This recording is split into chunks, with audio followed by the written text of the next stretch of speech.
Ivan Katz here at Millbrook Disc Golf Park in Churchville, Maryland, and I'm going to play a round of disc golf. I'm going to talk about how these discs fly and what the numbers on them mean, and we're going to have a great round and you'll learn a lot about disc golf. So let's get started.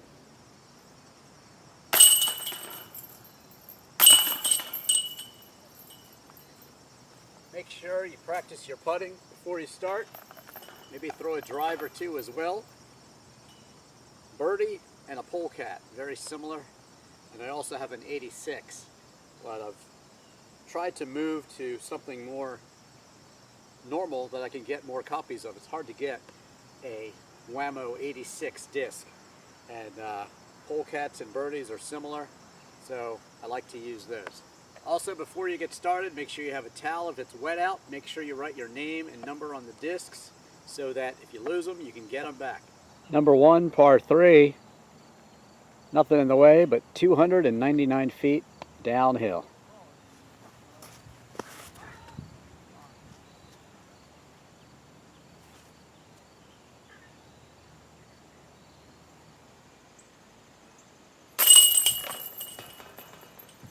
Okay, wrapping up number 1, we have the Halo Air. This is a disc that's a little flippy, will turn over a bit, but then it has a nice fade on the end. So it fights the stability to get you the distance and then fades. That's why I threw it off to the left of the basket and let it fade right for the forehand. Now, of course, if you're throwing right hand backhand, then of course they're going to fade this way to the left. So keep that in mind. And again, you can control these discs with the level of hyzer that you put. This is hyzer, this is anhyzer. Sometimes you'll see people throwing very overstable discs like this, a lot of anhyzer. You're fighting the tendency of a disc. You should be throwing something maybe more understable. Negative third number. First number is speed, and 0 to 3s are your putters. 4s to about 5, 6 are your mid-ranges.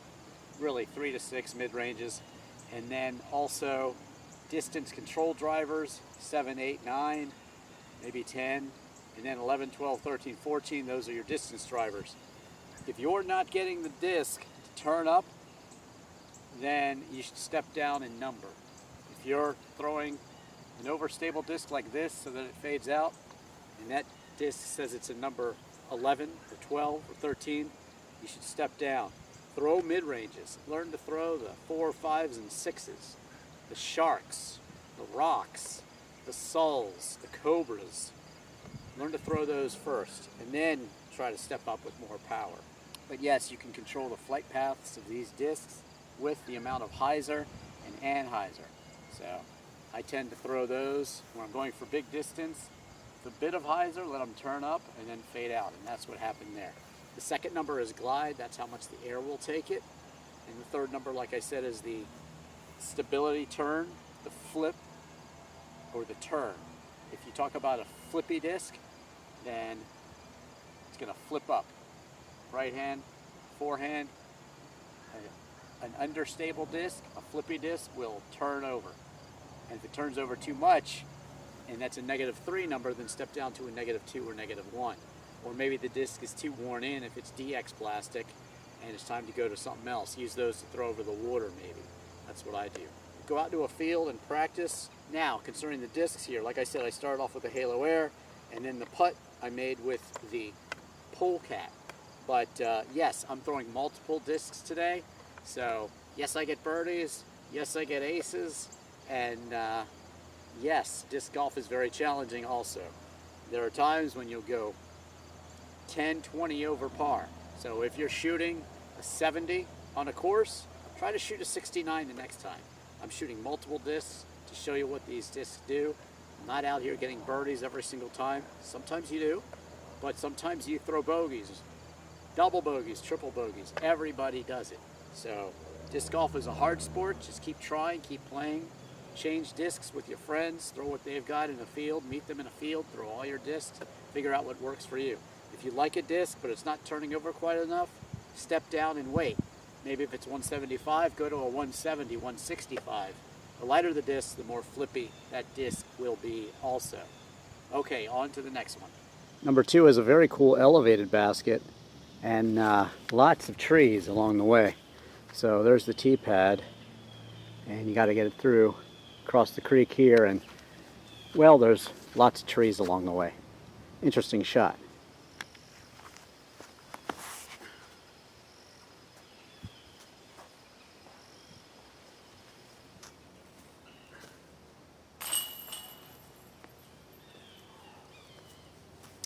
Okay, so the Drive, one of my favorite discs of all time, the Crank SS.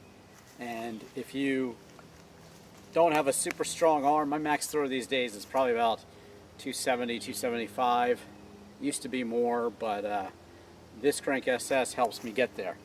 It's a nice turnover flippy disc, just a little bit, and then it'll usually S-curve out, gets me that maximum distance. You saw it stayed pretty straight there and faded just a little bit, so that's what I needed here to get me closer to that basket and close enough for the birdie putt with what was a polecat. Really like the polecats and the birdies, but mostly the polecats. That's my main putter besides my 86 putters, and again, those are very old and hard to get. Find yourself a good putter, something that you can consistently throw. They're cheap. You can go get 5 of them and just throw. Practice your putts over and over again. Get it down to muscle memory. If you're having trouble, think of the basket as your friend about to catch the disc. Don't think of it as a basket. Throw it right to the center of the basket like you'd throw it to your friend, and then you'll have more success. Also, another tip, if you're worried about hitting a tree, don't look at a tree. Always look where you want the disc to go. Your mind and your body will get it there. Simple tip, but I've had people tell me that's their favorite tip from my videos. So there you have it. On to the next one. Number 3, 324 feet, sort of a dog leg left, and yeah, it's a bit tough once you round this area right here. A lot of blocking trees, so let's see what I can do here.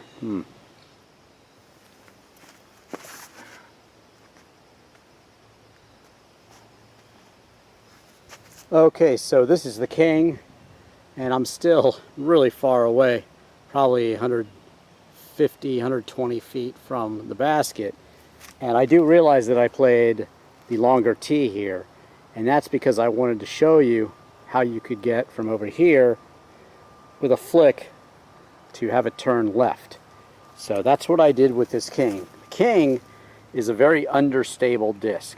So again, to recap, here's my lie, and there's the basket. So when I throw the forehand like this with the king, I give it some hyzer, and it turns over, keeps turning left with a little fade at the end. So you can get some pretty cool S-turn shots and some pretty cool left-hand shots with this disc. Now if you're throwing it right-hand, backhand, it's the opposite. You could get a king potentially to turn over and dogleg right for you. So it's a very useful disc. Now it's way too much disc for me. It's a speed 14, but because mine is so broken in, it's extremely flippy. It's such a valuable disc for me because I can throw it with super amounts of hyzer, pretty much straight up and down, and let it S-curve out and go around, getting me maximum distance. If you throw it higher in the air, it gives it more time to turn. You can also, with a disc like that, throw it with just a bit of anhyzer, let it turn over, and then do a flip turn roller. That's what you see a lot of the pros do lately to get these 700-foot shots. So again, it can be a great tool for you. That's why I wanted to show it to you here. Got me around the corner and towards the basket, and hey, it's not an easy putt. It's more of an approach, but I have a putt, and that's pretty tough for a forehand flick from that far tee.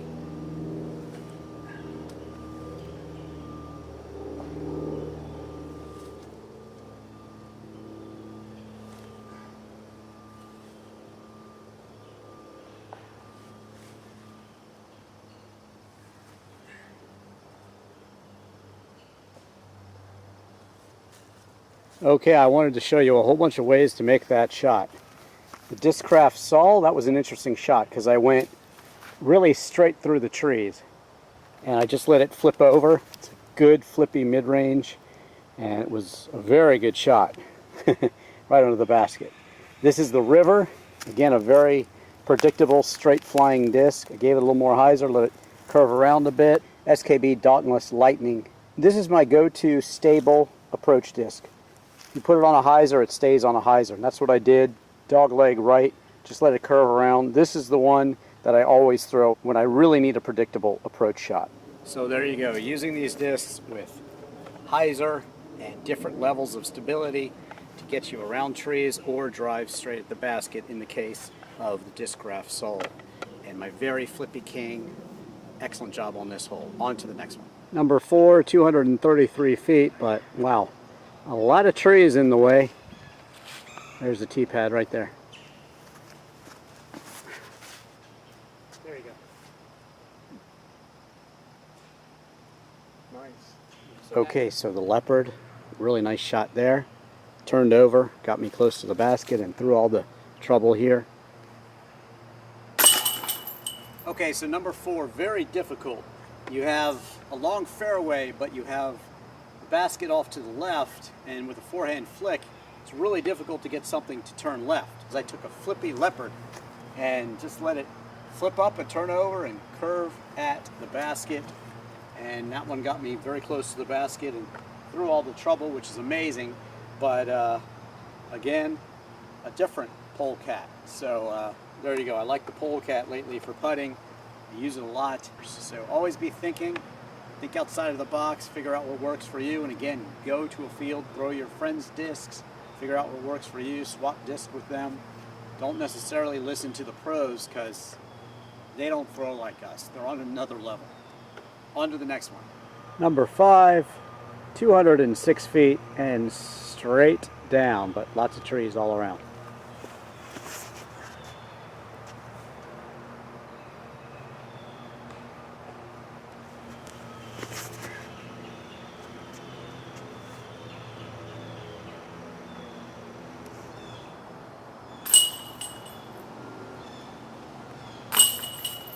Okay, so Lucid Witness, really nice disc. Numbers are 8, 6, -3, and 1. So that means it's got a nice turnover, and then just a little fade at the end, and lots of glide.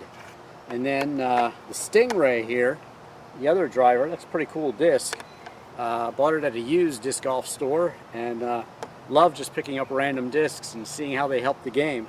And both putts here made with my nice old 86 putter. That is decades old, but I do love it. So there you go. On to the next one. Okay, number 6, I'm showing you from the other end of the basket. Why am I doing that? Well, because I had to come down here and find it. I couldn't really see where it was, and there was a couple places it could have been. So it's a very tight fairway, lots of stuff along the way, and 281 feet, I think it said. So that's further than I can throw, but who knows, it's a little downhill. Hopefully I can get a putt.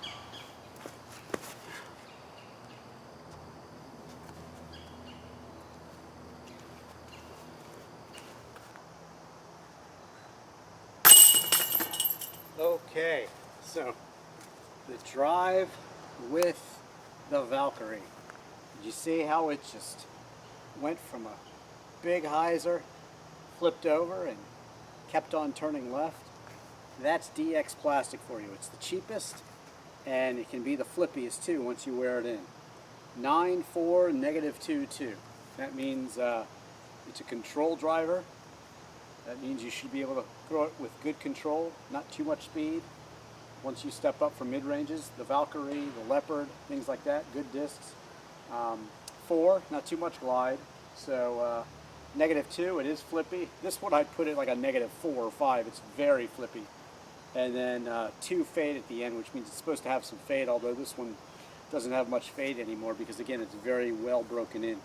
A very useful disc for me. It can get you a lot of distance. When you start with a hyzer and flip it, you can also do a flip turn roller with it.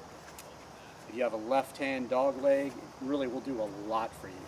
So great disc, and of course, polecat for the putter. On to the next one. Number 7, 243 or 264. Not sure which. Looks kind of far, and certainly a lot of trees along the way. Tough.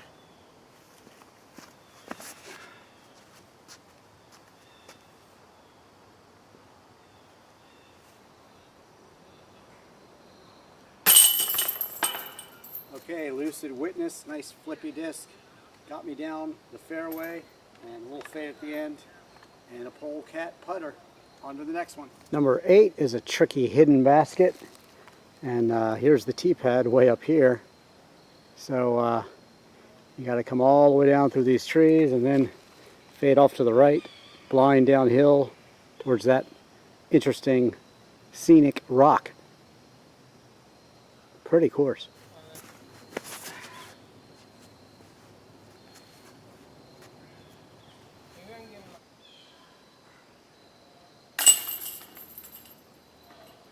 Okay, the Halo Air, and then of course the Polecat for the putt. That was a really difficult putt. Had to sail over the rock. On to the next one. Number 9, either 230 or 260, and down and up a hill. So it's a tough shot.